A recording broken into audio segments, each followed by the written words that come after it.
श्री गणेशाय नमः। श्री कृष्णाय नमः। श्री परम दयालवे नमः। श्री गुरुभ्यो नमः। श्री गुरुचरण कमलेभ्यो नमः। वर्णानामर्थ संहारां अपि मंगलानां च कर्तारो वन्दे वाणी विनायको भवानी शंकरो वन्दे श्रद्धा विश्वास्वरूपिणो याभ्यां विना न पश्यन्ति श्रद्धा स्वान्तस्त्वमीश्वरम् वन्दे बोधमयं नित्यं गुरुं शङ्कररूपिणं यमाश्रितो हि वक्रोऽपि चन्द्रासर्वत्र वन्दते। सीताराम गुणग्राम पुण्यारण्य विहारिणौ वन्दे विशुद्धि विज्ञानौ कपीश्वर कपीश्वरो गुरुर्ब्रह्मा गुरुर्विष्णु गुरुर्देवो महेश्वरा गुरुर्साक्षात् परं ब्रह्म तस्मै श्री गुरवे नमः। अपने अपने घरन की सबका को पीर तुम ही पीर सब घरन की सुधन्य धन्य रघुवीर। राधा मेरी स्वामनी अजी मैं राधे तेरो दास जन्म जन्म मोहि दीजियो श्री वृंदावन को वास।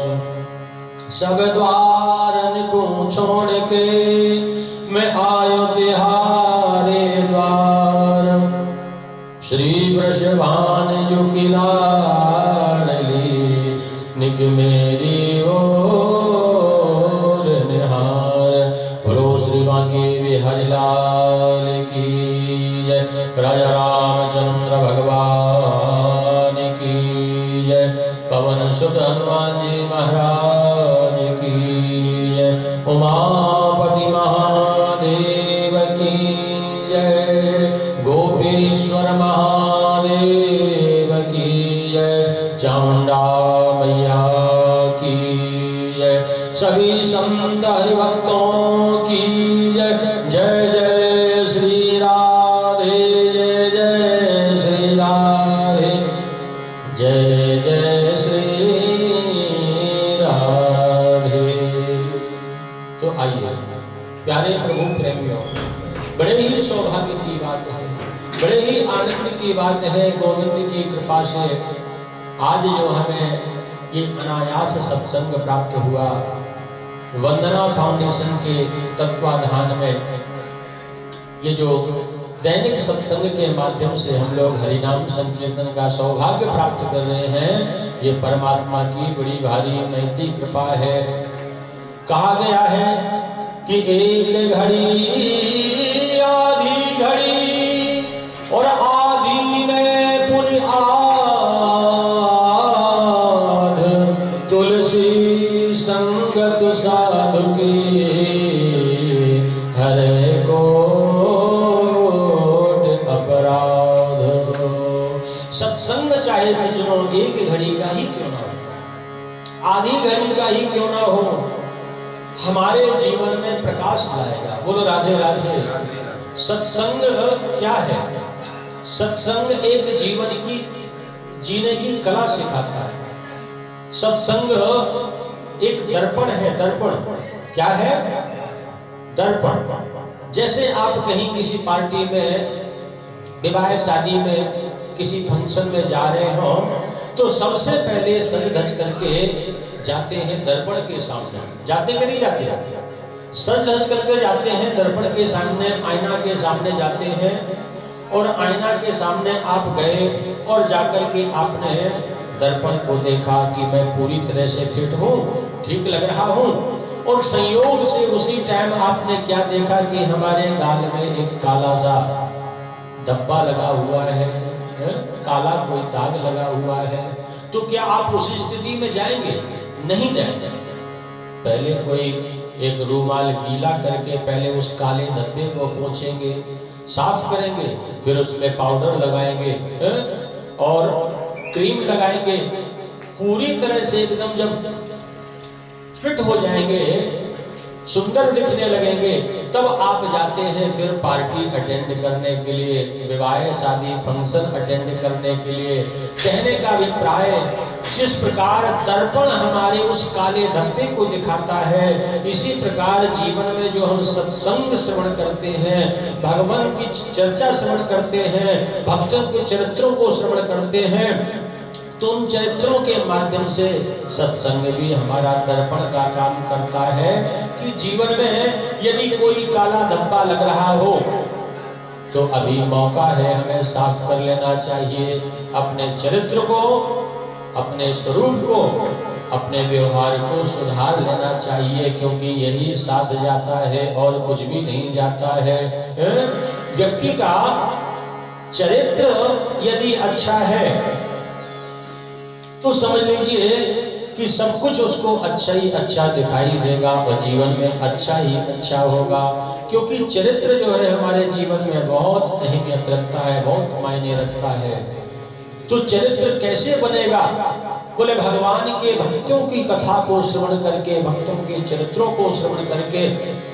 कि मीराबाई के जीवन में क्या सुंदर विचार थे, मीराबाई के जीवन में क्या सद्गुण थे कि भगवान ने उसे अपनाया। सदन कसाई को भगवान ने कैसे दर्शन दिए, धन्ना जाट को भगवान ने किस प्रकार के दर्शन दिए। इस प्रकार जो है भक्तों के चरित्र को, नरसिंह मेहता की कथा को ही देख लो, नरसिंह मेहता के ऊपर भगवान ने कितनी गजब की कृपा करी। तो कहने का अभिप्राय है कि सत्संग हमारे जीवन में दर्पण का काम करता है, आईने का काम करता है। इसलिए सत्संग चाहे एक घड़ी का ही क्यों ना हो, बोले एक घड़ी आधी घड़ी और आधी में पुण्याध, क्षणार्धेयं लवेरापि, क्षणार्धेयं लवेरापि, न स्वर्गं न पुनर्भवम्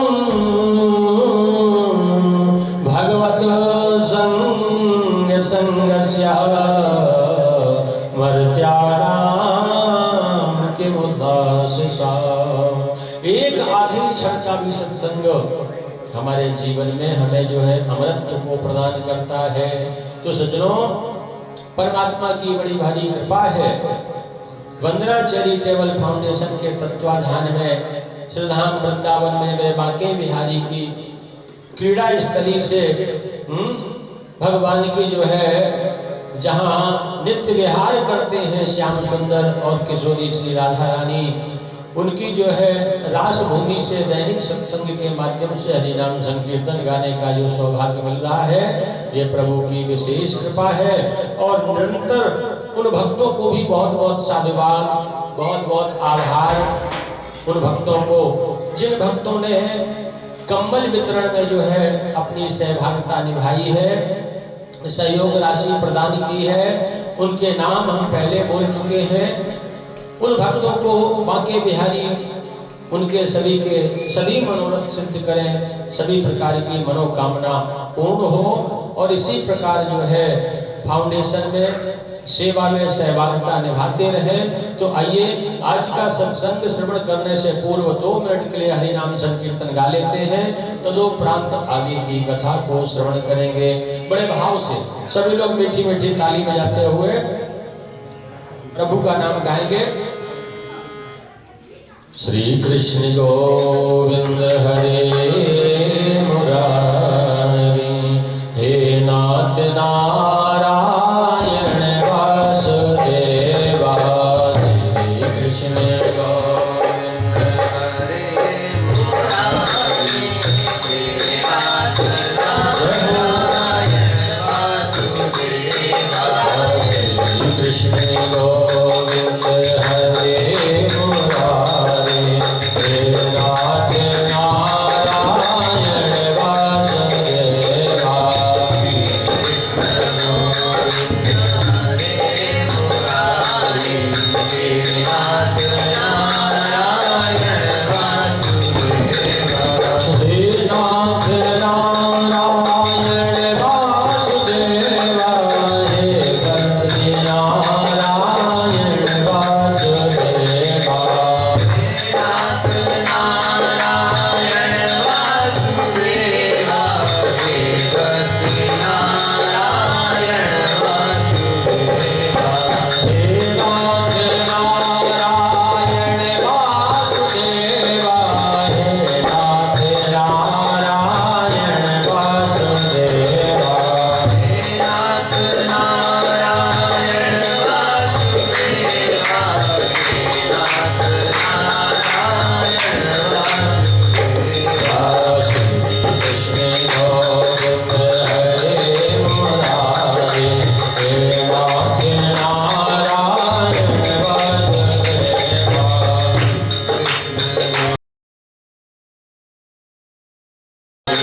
हे नाथ नारायण वासुदेवा। गोविंद मेरी यही प्रार्थना है, भूलो नहीं नाम कभी तुम्हारा। गोविंद मेरी यही प्रार्थना है, भूलो नहीं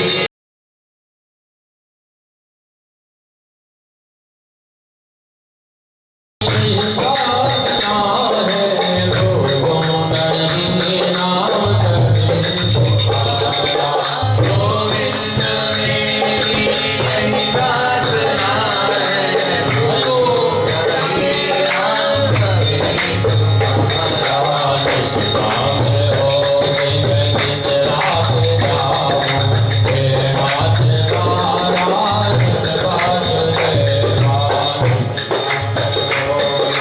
दिन रात जाऊं, हे नाथ नारायण वासुदेवा।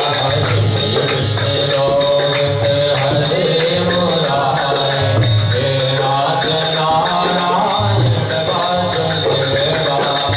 नाथ नारायण वासुदेवा, हे नाथ नारायण वासुदेवा। श्री कृष्ण गोविंद हरे मुरारी, हे नाथ नारायण वासुदेवा। श्री कृष्ण गोविंद हरे मुरारी, हे नाथ नारायण वासुदेवा। हे नाथ नारायण वासुदेवा, हे नाथ नारायण वासुदेवा। हे नाथ नारायण वासुदेवा, हे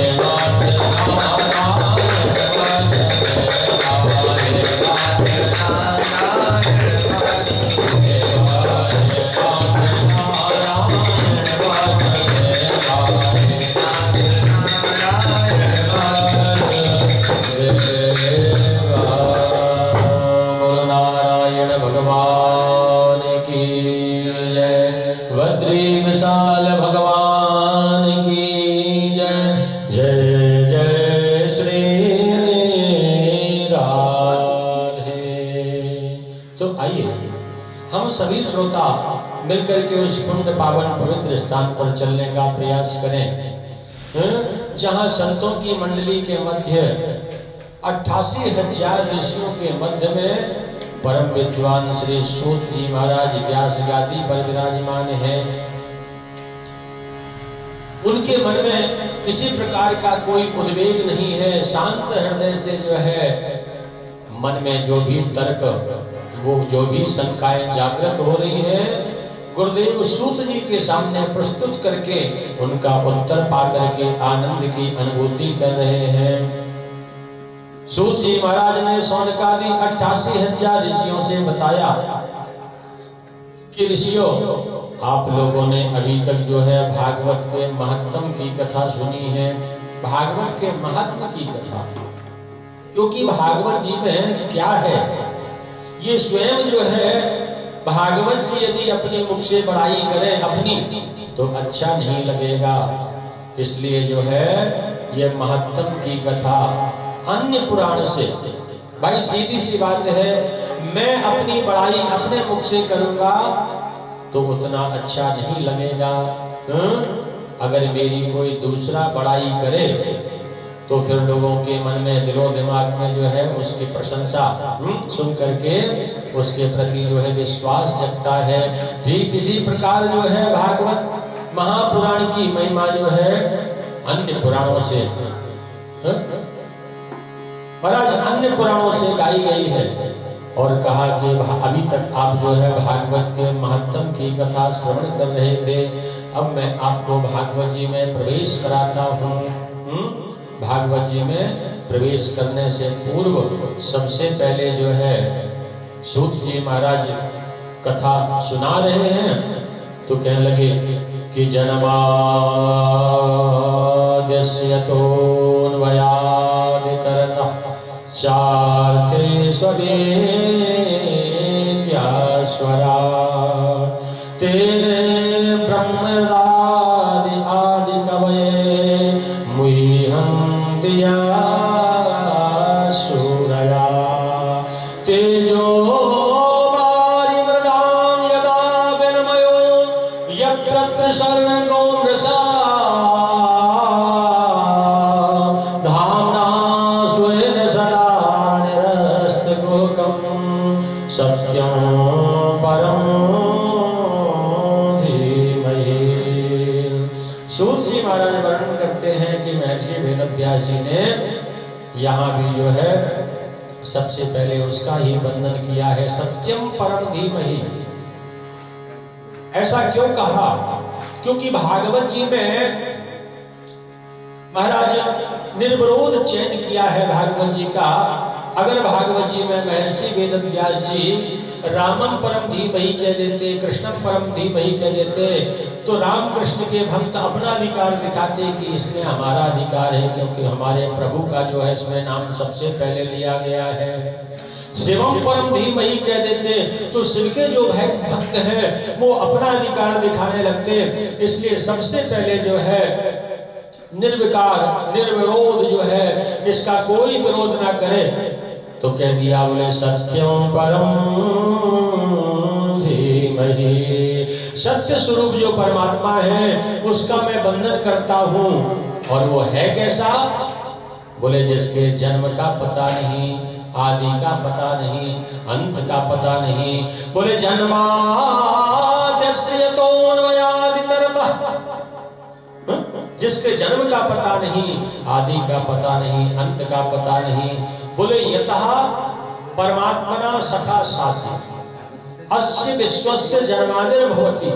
जिस परमात्मा की कृपा से ये पूरा विश्व प्रपंच प्रकट होता है, पालित होता है और लय हो जाता है, वो नारायण हिरण्यगर्भ ब्रह्मा नहीं, प्रत्युत ब्रह्मा को भी जिसने वेदार्थक ज्ञान का उपदेश किया, जिसके स्वरूप को देख करके बोले मुह्यन्ति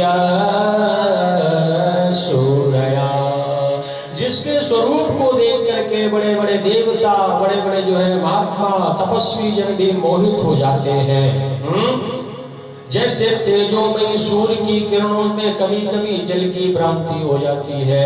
आप कहीं मई जून की गर्मी में कहीं जो है खेतों में आप दूर निगाह डाल करके देखना तो कभी कभी आपको कुछ जो है ऐसी लहरियां सी दिखाई देती हुई पड़ती हैं, जैसे कोई पानी की लहर चल रही हो।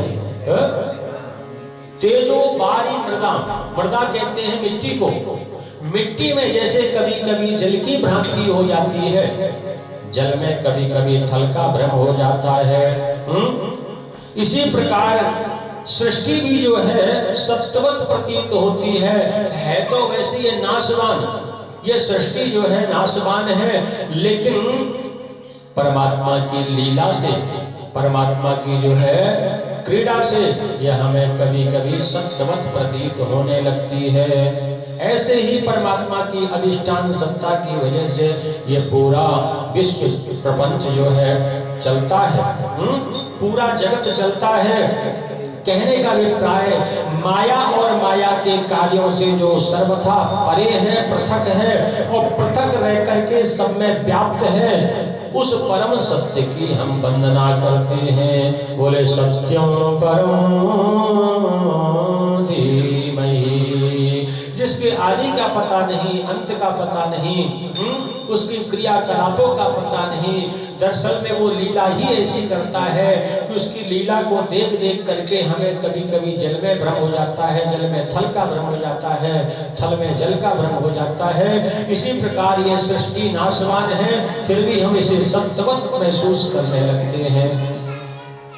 और दूसरे श्लोक में कहा है, बोले धर्म प्रोजित कैत्रोत्र परमो निर्वत्सराणां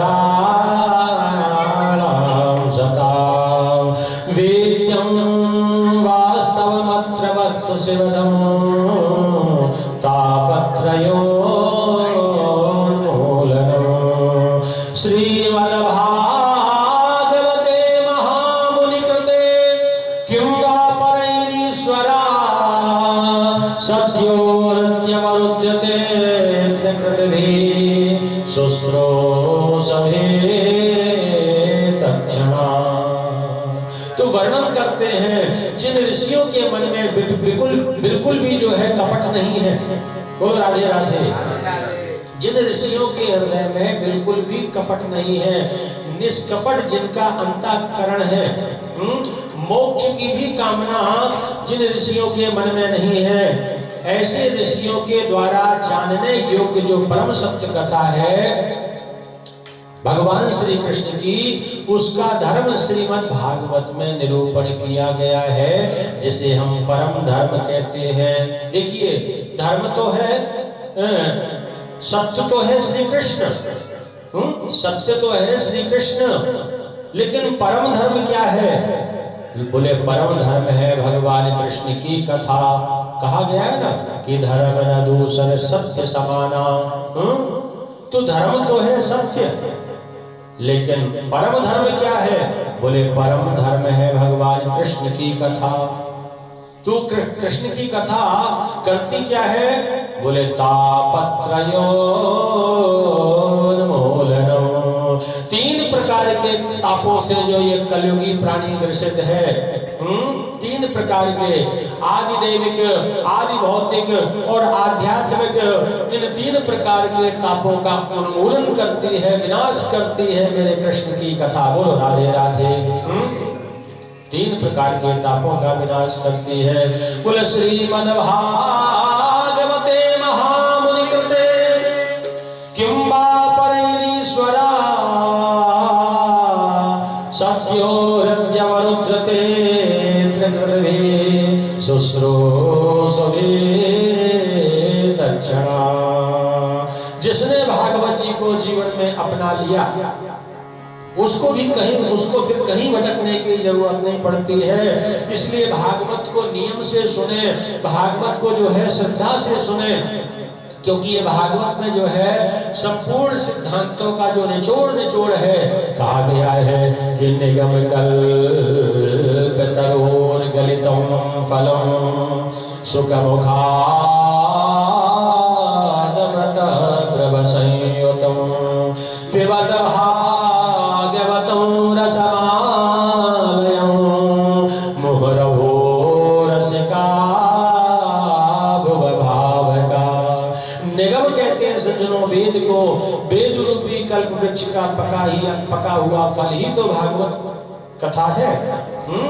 और उसमें भी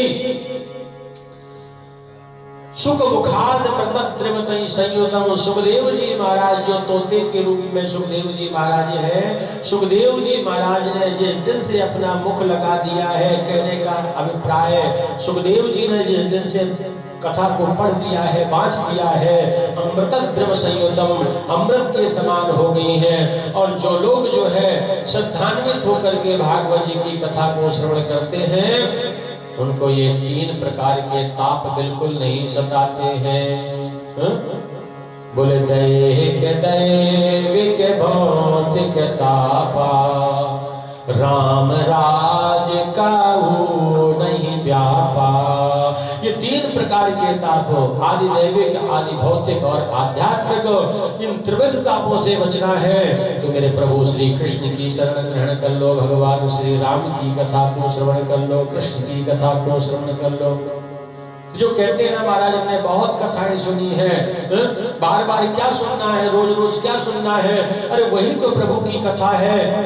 तो सुनिए गोस्वामी तुलसीदास जी ने उसके विषय में भी कहा है कि रामचरित जे सुनत अघाही, रामचरित जे सुनत अघाही,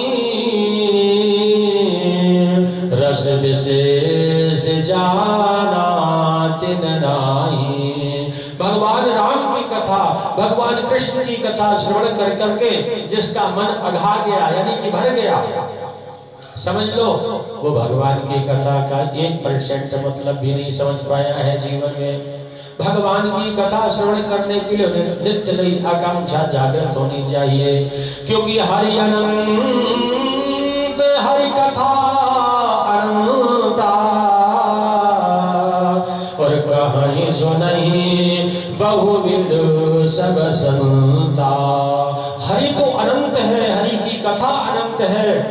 सभी संत जन अपने अपने योग्यता अनुसार, अपने अपने मतानुसार कहने का प्रयास सभी करते हैं, लेकिन कह कोई नहीं पाया आज तक। बोलो राधे राधे। कह कोई नहीं पाया, कहने का प्रयास जरूर करते हैं। इसलिए जो है नित्य प्रति भगवान की कथा सुनते चलो। सज्जनों, आपने सुना होगा, वर्णन आया है भागवत जी में कि भगवान शंकर जो है रोज जो है भगवान राम की कथा माँ पार्वती जी को सुनाते हैं नित्य प्रति। उनका जो है सदियों से ये क्रम चला आ रहा है, नित्य प्रति भगवान भोलेनाथ माता पार्वती को भगवान श्री राम की कथा सुनाते हैं, और पार्वती मैया बड़े प्रेम से जो है श्रवण करती हैं, आनंद से जो है श्रवण करती हैं। तो कहने का अभिप्राय बड़ी पावन भूमि है, नैमिषारण्य की पावन भूमि। सूत जी महाराज जो है सनकादि 88,000 ऋषियों के मन में जो जो शंका, जो जो तर्क, जो जो प्रश्न जागृत हो रहे हैं, उनका बड़ी सरलता पूर्वक उनका उत्तर दे रहे हैं। आज पुनः सौनकादि 88,000 ऋषियों के मन में जो है सुंदर विचार आया। देखिए ऋषि तो 88,000 हैं, लेकिन उनमें जो सौनक जी महाराज हैं वो सबसे वयोवृद्ध हैं। तो सभी ऋषियों ने निवेदन किया, बोले गुरुदेव आप हमसे सबसे उम्र में बड़े हैं और आप हमारे सबके मनोभावों को जानने वाले हैं, अतः आप सबसे आगे बैठ जाइए और हमारे मन में क्या क्या शंकाएं हैं आप समझ जाते हो, वो आप प्रश्न करके सूत जी महाराज के सामने प्रस्तुत कीजिए, और सूत जी जब उत्तर देंगे तो वो उत्तर हम सब लोग श्रवण कर लेंगे। तो सौनक जी महाराज ने मन में विचार किया कि आज हमारा अहोभाग्य है जो हमारे मध्य में परम ज्ञानी बैठा हुआ है, फिर भी हम अपने जीवन का सार तत्व ना प्राप्त कर सके तो इससे बड़ी नासमझी और क्या होगी। तो आज जो है सौनकादि 88,000 ऋषियों के मन में 6 प्रश्न और जागृत होते हैं। बोलो राधे राधे। और विचार करने लगे कि त्वया खलु पुराणानि सेतिहासानि चानघा आख्यातान्यधीतानि धर्मशास्त्राणि पुराणानि, हे गुरुदेव आपको जो है पुराणों का ज्ञान है, इतिहास के आप जानकार हैं, इसलिए कृपा करके हमारे मन में कुछ प्रश्न और जागृत हो रहे हैं, उनका भी उत्तर देने की कृपा करें। देखिए, पहले तो हमें ये समझ लेना चाहिए कि पुराण किसे कहते हैं और इतिहास किसे कहते हैं। बोलो राधे राधे। पुराण किसे कहते हैं और इतिहास किसे कहते हैं? पुराण का मतलब होता है पुरा अपि नवा पुराणा, जो पुराने से भी पुराना हो जाए, पुरानों से भी पुराना हो जाने के बाद भी नया का नया लगे, उसे कहते हैं पुराण। अब भागवत जी कितनी पुरानी है? भागवत जी जो है कितनी पुरानी है, हम लोग श्रवण करते चले आए हैं अनादिकाल से। जो है जब हमारी सृष्टि का प्रकरण प्रारंभ हुआ था, तभी जो है श्रीमन नारायण प्रभु के मुखारविंद से ब्रह्मा जी ने भागवत जी की कथा श्रवण की थी, और ब्रह्मा जी ने महाराज ने अपने 4 कुमारों को, सनक सनंदन सनातन सनक कुमारों को कथा सुनाई। ये सनकादिक कुमारों ने नारद जी को कथा सुनाई, नारद जी महाराज ने व्यास महर्षि को कथा सुनाई, और व्यास जी ने सुखदेव जी को कथा सुनाई, सुखदेव जी ने राजा परीक्षित को सुनाई, और इसके बाद हम आप जन जन तक भागवत जी की कथा श्रवण करने को मिल रही है।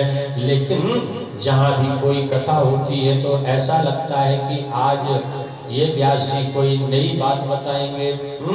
ये व्यास जी महाराज अभी कुछ नई बात बताएंगे। कहने का अभिप्राय पुरानी से पुरानी होने के बाद भी जो नई की नई लगे उसे कहते हैं पुराण। पुरा अपि नवा पुराण। और इतिहास क्या है? बोले इतिहास का मतलब होता है इतिहास समम आशय इति इतिहास।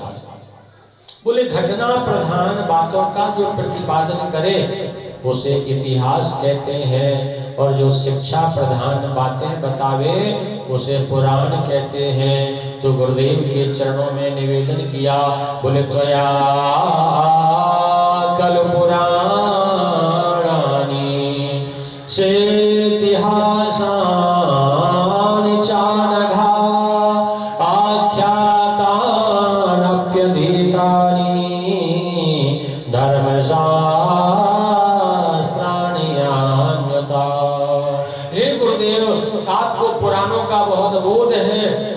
के आप जानकार हैं, इसलिए हमारे मन में 6 प्रश्न और जागृत हो रहे हैं। गुरुदेव कृपा कीजिए, इन 6 प्रश्नों का उत्तर देने की कृपा कीजिए।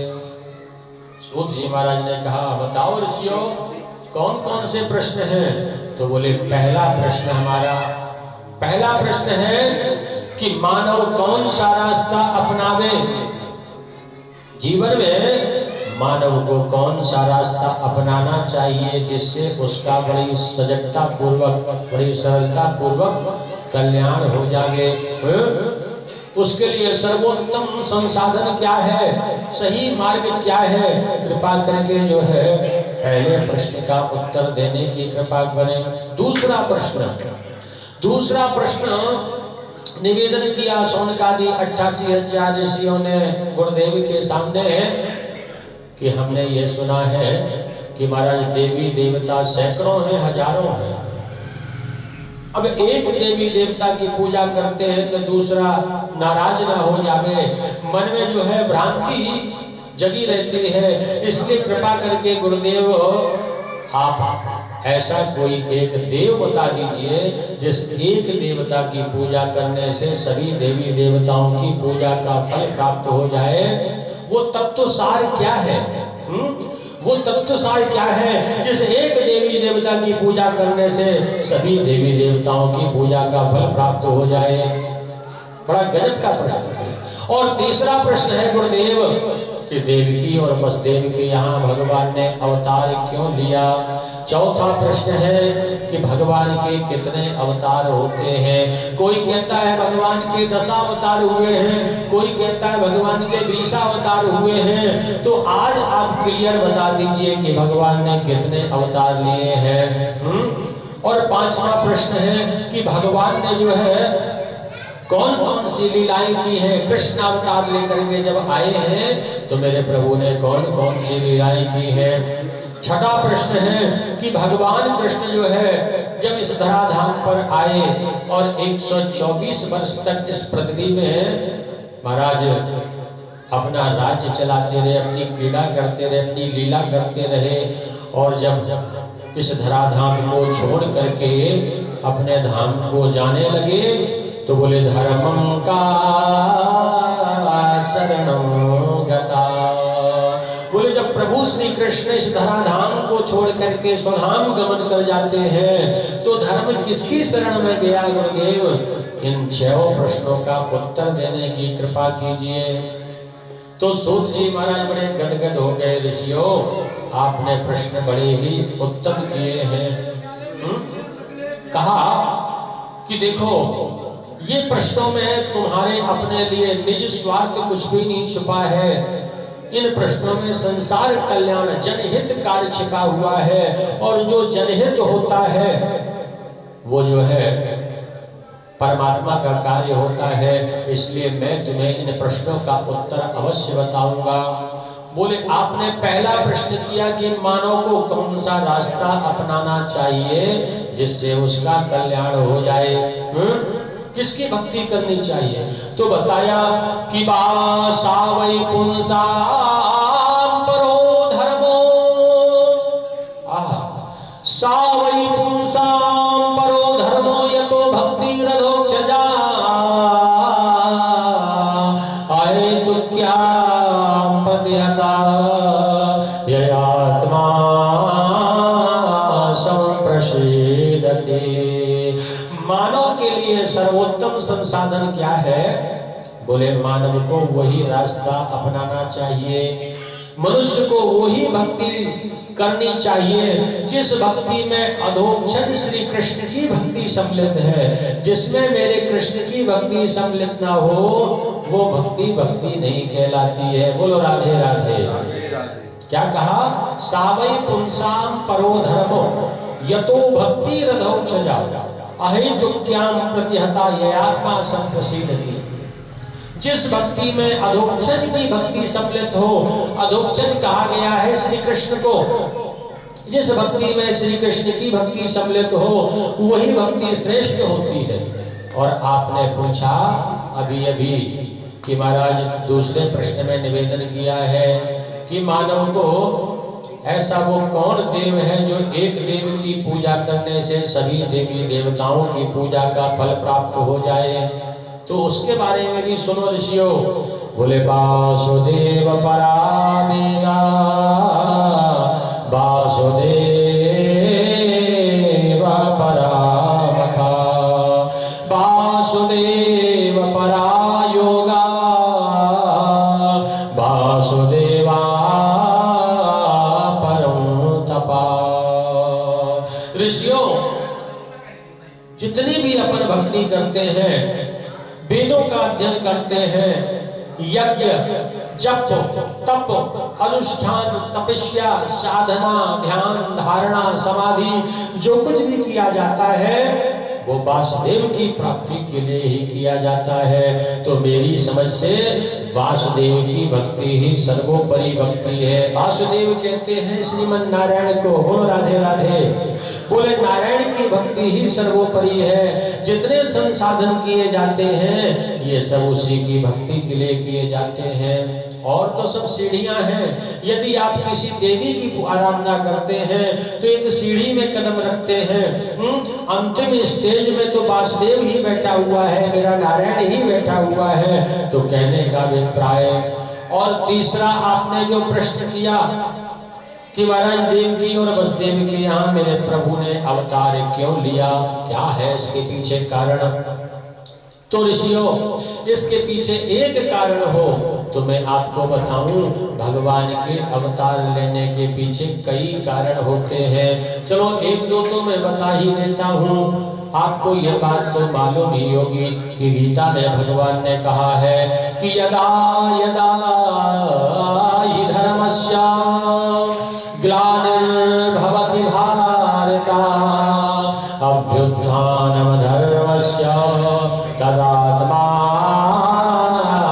सृजाम्यहम् परित्राणाय साधूनां विनाशाय च दुष्कृतां धर्म संस्थापनार्थाय संभवामि युगे युगे।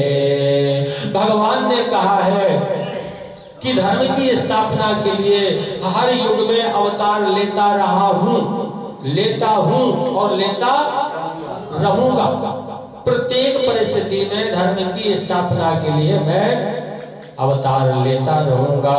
तो परमात्मा ने एक बात तो ये कही है, और दूसरा आपने जो है भागवत जी की कथा के अंतर्गत ही आप श्रवण करेंगे कि परमात्मा के अवतार लेने के पीछे कई कारण हैं।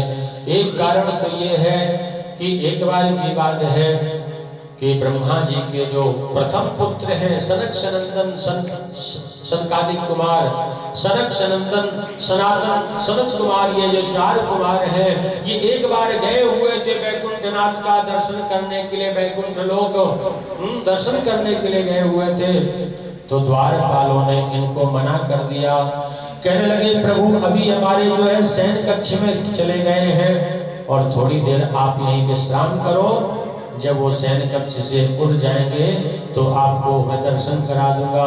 जैसे द्वारपालों ने मना किया तो महाराज ब्रह्मा जी के पुत्रों ने उनको जो है उनकी धृष्टता सहन नहीं हुई और महाराज श्राप दे डाला। बोले मूर्खों, हमारे बनाए हुए नियम और हम पर ही चलाते हो, चलो हम तुम्हें श्राप देते हैं कि तुम जो है राक्षस हो जाओ। तुमने हमारे संग दुष्टों जैसा व्यवहार किया है, राक्षसों जैसा व्यवहार किया है, एक महात्मा के स्वरूप को नहीं समझा है, इसलिए हम तुम्हें श्राप देते हैं कि तुम राक्षस हो जाओ। तुरंत जो है महाराज जय और विजय शरणागत हो गए, सनकादिक कुमारों के शरण में आकर के गिर पड़े। बोले प्रभु माफ करना, हम तो आपके बनाए हुए नियम ही चला रहे थे, आपके प्रभु ने ही नियम बनाए हैं, उन्हीं का अनुसरण कर रहे थे, उन्हीं का पालन कर रहे थे, आपने क्या श्राप दे डाला।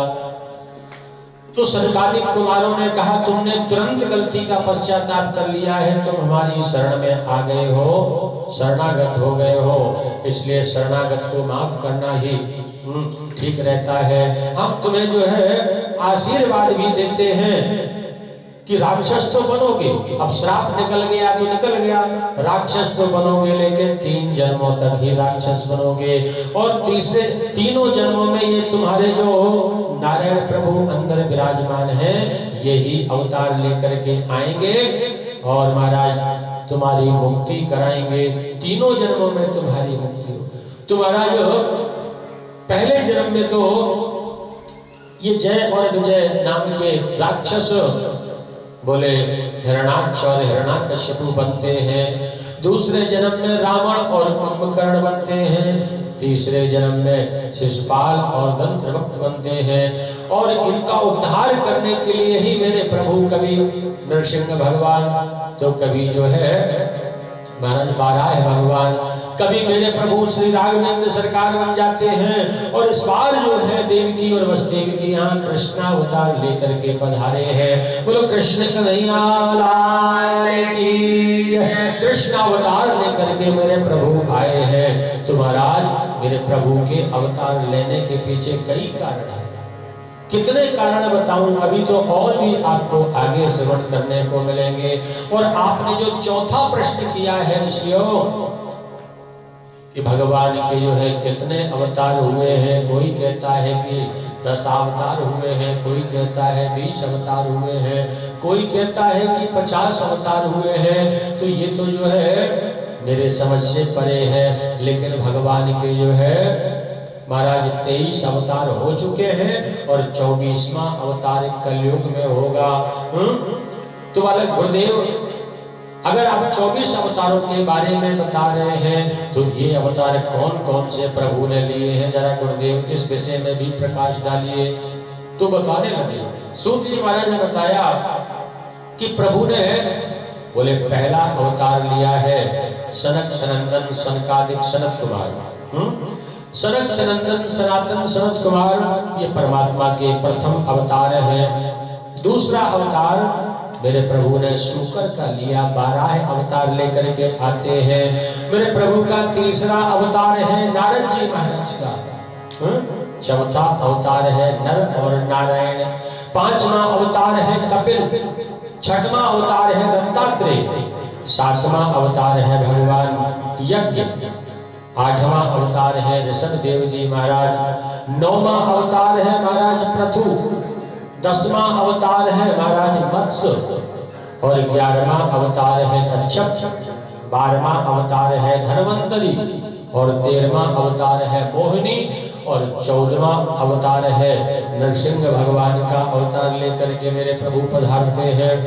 15वां अवतार है वामन और 16वां अवतार है परशुराम और 17वां अवतार है सत्यवती के गर्भ से जो महर्षि वेदव्यास जी महाराज जिन्होंने पुराणों की रचना की है, ये 17वां अवतार हुआ है भगवान का। 18वां अवतार है राजा राम। 19वां और 20वां अवतार है कृष्ण और बलराम। 21वां अवतार है बुद्धा अवतार। 22वां अवतार है हंस और 23वां अवतार है ग्री अवतार भी बताते हैं। संत जन कहते हैं 23वां अवतार है ग्री अवतार बताया है और 24वां अवतार प्रभु जो है कलयुग में लेंगे, उस अवतार को कहते हैं कल्कि अवतार लेकर के परमात्मा इस धराधाम से अत्याचारियों का विनाश करेंगे। बोल वृंदावन बिहारी लाल की जय। इस प्रकार से परमात्मा ने जो है अनेक लीलाएं की है। और आपने जो 5वां प्रश्न किया था कि भगवान ने जो है कृष्णावतार लेकर के कौन कौन सी लीलाएं की हैं, तो इस विषय में भी जो है भागवत की कथा आप श्रवण कर रहे हैं तो आगे जो है सभी लीलाएं आपको श्रवण करने को मिल ही जाएंगी। भगवान ने जो है बड़ी सुंदर सुंदर लीलाएं की है और भगवान की लीला के पीछे, प्रत्येक लीला के पीछे कोई ना कोई कारण अवश्य रहा है। भगवान ने ब्रज लीला की है, द्वारका लीला की है, अनेकानेक लीलाएं की हैं। और 6वां प्रश्न जो किया आपने कि भगवान जब अपने धराधाम से चले गए, इस धराधाम से जाकर के जब अपने स्वधाम गमन कर जाते हैं तो बोले धर्मम का शरणं गता। धर्म किसकी शरण में गया है तो उस विषय में भी मैं आपको बताऊं। सूत जी महाराज बताने लगे कि जब मेरे परमात्मा 124 वर्ष इस धराधाम पर जो है भक्तों की रक्षा करते हुए अपनी लीलाओं को संपन्न कर रहे थे, लीलाएं कर रहे थे, जब भगवान अपने स्वधाम गमन के लिए पधारे हैं तो बोले मेरे परमात्मा जो है आवागमन के चक्कर से परे है। भगवान का कोई जन्म मरण थोड़ी होता है। मेरे परमात्मा ना तो कहीं आते हैं ना कहीं जाते हैं। परमात्मा तो अपनी लीला करने के लिए एक रूप धारण करते हैं, अवतार लिया करते हैं। तो भगवान जब गए तो भगवान के शरीर से एक दिव्य ज्योति निकली और ज्योति महाराज आकाश में भ्रमण करके और भागवत जी में आकर के विलीन हो जाती है, भागवत जी में आकर के जो है मिल जाती है। तभी तो कहा गया है कि श्रीमद् भागवताच्चोहम्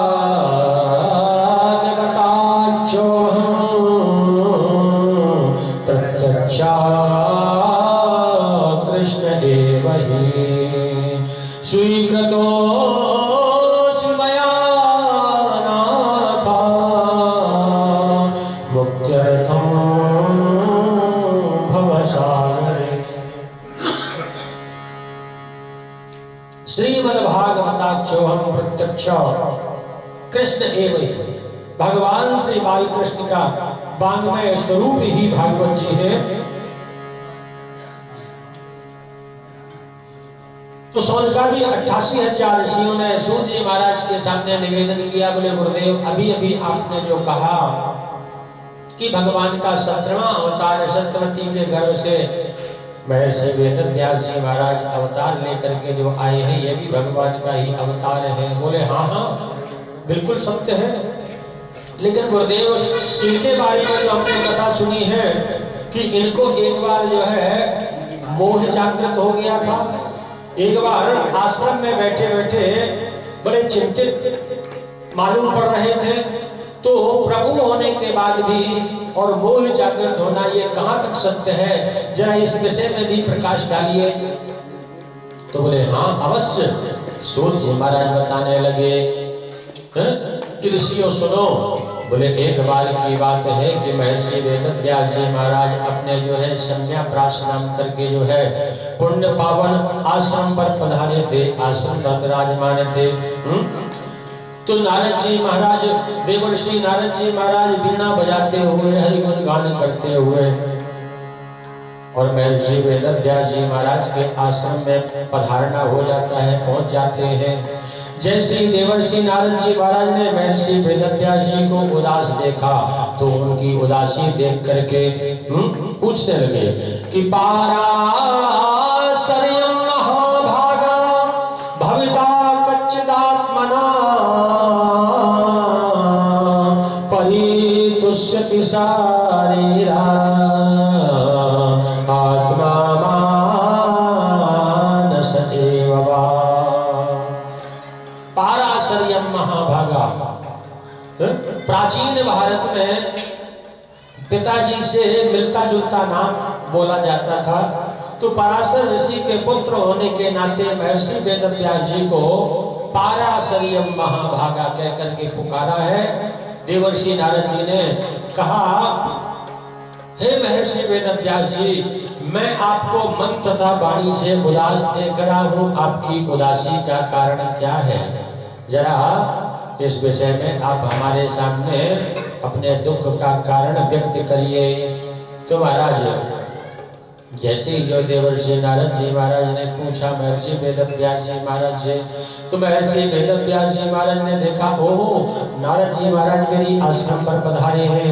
पहले तो महर्षि वेदव्यास जी ने खड़े होकर के नारद जी महाराज का सम्मान किया, सुंदर जो है लेकर के आए, उच्च सिंहासन पर बिठाया और उनकी पूजा अर्चना करी और दिव्य रूप से जो है महाराज बताने लगे कि हाँ प्रभु आपने सत्य समझा, मेरे मन में उदासी तो है।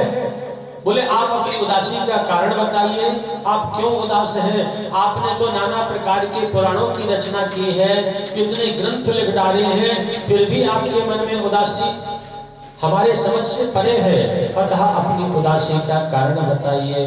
बोले हाँ गुरुदेव, मैं आपको क्या बताऊं, मैं कभी जब जब एकांत में बैठता हूँ तो एकांत में बैठ करके अंदर से मेरे आवाज आती है कि तुमने समाज के कल्याण के लिए ऐसा कुछ भी नहीं किया जो आगे के लोग तुम्हें जो है सराहना का पात्र समझें।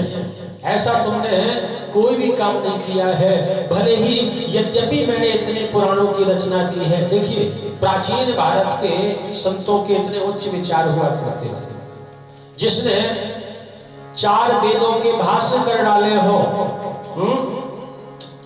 महाराज पुराणे लिख डाली हो, नाना प्रकार के ग्रंथ लिख डाले हो, पुराणों के उप पुराण लिख डाले हो, महाभारत लिख दिया हो, नाना प्रकार के ग्रंथ लिखने के बाद भी महर्षि वेदव्यास जी महाराज के मन में अंदर अंदर खिन्नता है, उदासी है।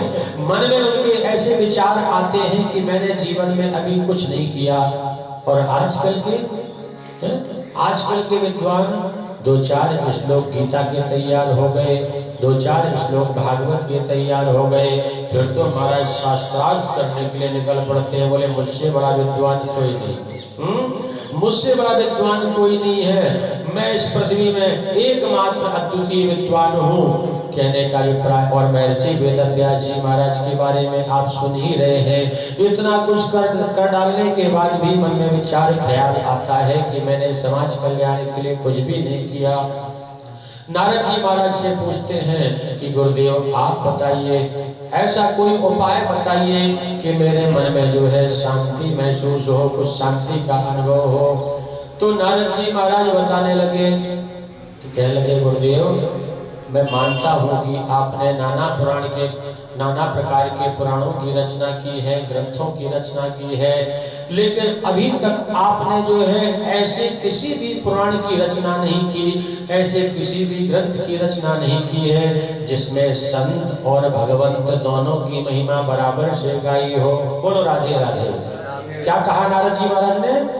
बोले ऐसे ग्रंथ की रचना आपने अभी तक नहीं की है जिसमें भक्त और भगवंत दोनों की महिमा बराबर से गाई हो। क्योंकि भगवान को जितनी अपनी गाथा, अपनी महिमा अच्छी लगती है, उससे कई गुना जो है अपने भक्त की गाथा अच्छी लगती है, अपने भक्त की कथा अच्छी लगती है।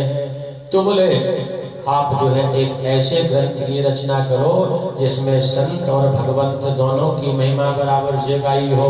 क्योंकि संत की कृपा इतनी बलवती होती है, इतनी जो है अच्छी होती है कि मेरा निजी अनुभव है। नारद जी महाराज अपना निजी अनुभव बताने लगे कि संतों की कृपा, आप संतों की कथा को लिखेंगे, संतों की महिमा को लिखेंगे तो स्वतः ही आपको आत्म कल्याण सा महसूस होगा, आत्म अनुभूति, आनंद की अनुभूति आपको प्राप्त होगी।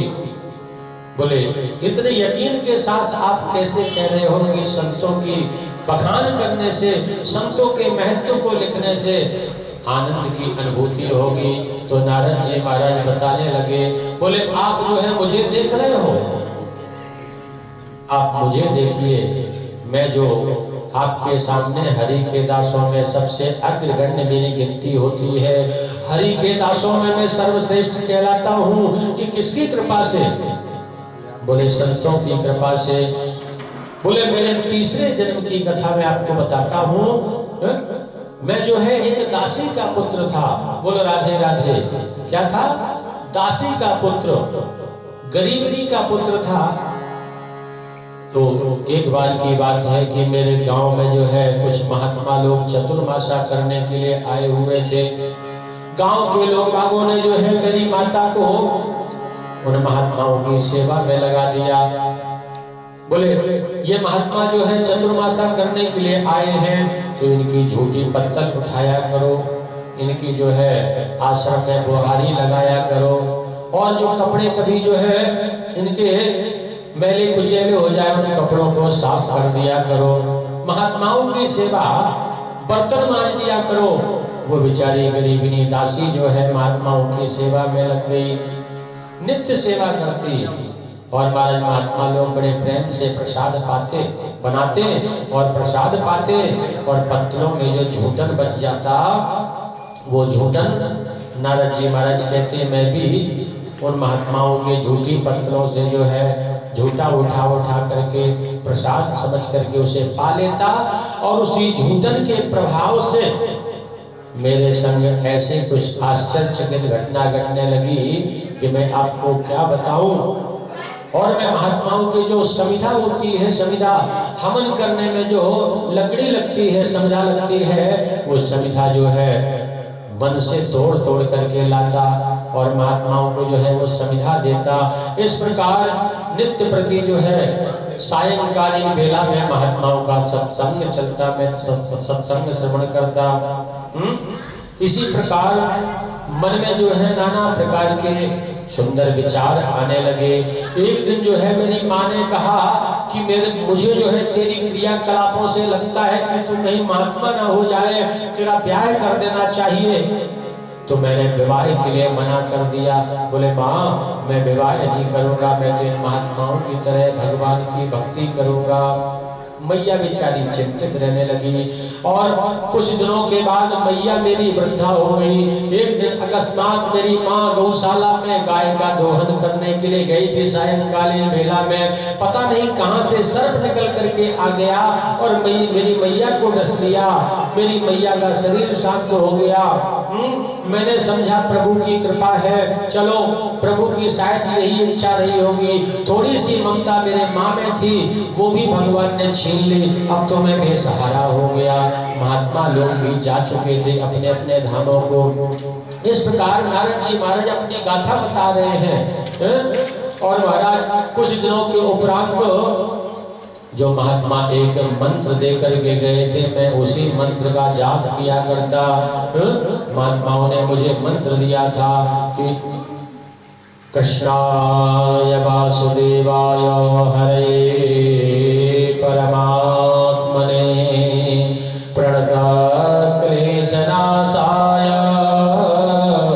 गोविंदाय नमो नमः। इस मंत्र का जाप करता हुआ नारद जी महाराज कहते हैं कि महाराज मेरा भी वृद्धावस्था आ गई और मेरा भी एक दिन शरीर शांत हो गया, शरीर शांत हो गया, लेकिन दूसरा जन्म मुझे जो है एक ब्राह्मण के घर मिल गया, क्योंकि परमात्मा की भक्ति बेकार नहीं जाती है। कहा गया है ना गीता में कि स्वल्पोपनिषदो धर्मा त्राहते महतोद्भयात्। स्वल्प माने थोड़ा सा किया गया धर्म जीवन में कभी न कभी आड़े आता है, बड़े से बड़े संकट से हमें बचाता है। तो मैंने तो महात्माओं की कृपा से बहुत भक्ति की थी, उस भक्ति के प्रभाव से मेरा दूसरा जन्म एक ब्राह्मण के घर मिल गया। ब्राह्मण के घर जन्म लेने के बाद पूर्व स्मृति भी मेरी नष्ट नहीं हुई। मैंने कहा चलो उस जन्म में तो भगवान ने दर्शन नहीं दिया है, इस जन्म में परमात्मा का दर्शन मैं अवश्य करूंगा। और उसी मंत्र के जाप में मैंने दूसरा जीवन भी निकाल दिया, दूसरा जन्म भी निकाल दिया। वृद्धावस्था में थोड़ी सी झलक परमात्मा की दिखी। महाराज एक दिव्य तेज एक आभा लिए हुए परमात्मा की एक झलक दिखी और थोड़ी देर बाद में अंतर ध्यान हो गई। मैं एकदम जो है चिंतित हो गया परमात्मा के विरह में, परमात्मा के विरह में व्याकुल हो गया कि परमात्मा दर्शन कब दोगे कब दोगे। तब आकाशवाणी हुई कि इस जन्म में नहीं, मैं तुम्हें अगले जन्म में दर्शन दूंगा। सज्जनों, और मेरा वो दूसरा जन्म भी शांत हो, शरीर शांत हो गया और तीसरे अब जन्म में मैं जो है साक्षात नारायण का पोता बन करके आया, नारायण का पौत्र बन करके आने का सौभाग्य मुझे मिला। ये किसकी कृपा से? बोले संतों की कृपा से। ना ही मेरे गांव में संत आते, ना ही मेरी माँ उनकी सेवा करती, ना ही मुझे भक्ति मिलती और ना ही मैं नारायण का पौत्र बन पाता। आज ये सब कुछ हुआ है परमात्मा की कृपा से, संतों की आशीर्वाद से। इसलिए आप ऐसे ग्रंथ की रचना करिए जिसमें संत और भगवंत दोनों की महिमा बराबर से गाई गई हो। महाराज नारद जी ने उपाय बता दिया महर्षि वेदव्यास जी को। अब महर्षि वेदव्यास जी महाराज लिखने के लिए बैठ गए हैं। गणेश जी महाराज का आवाहन किया है, भागवत जी की रचना करने बैठ गए हैं। ये प्रसंग हम लोग कल श्रवण करेंगे और आज का सत्संग यहीं तक। आज का सत्संग बांके बिहारी जी के श्री चरणों में हम समर्पित करते हैं। बोल वृंदावन बिहारी लाल की जय। श्रीमन्नारायण नारायण नारायण, श्रीमन्नारायण नारायण नारायण, लक्ष्मी नारायण नारायण नारायण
पूज्य ऋषि महाराज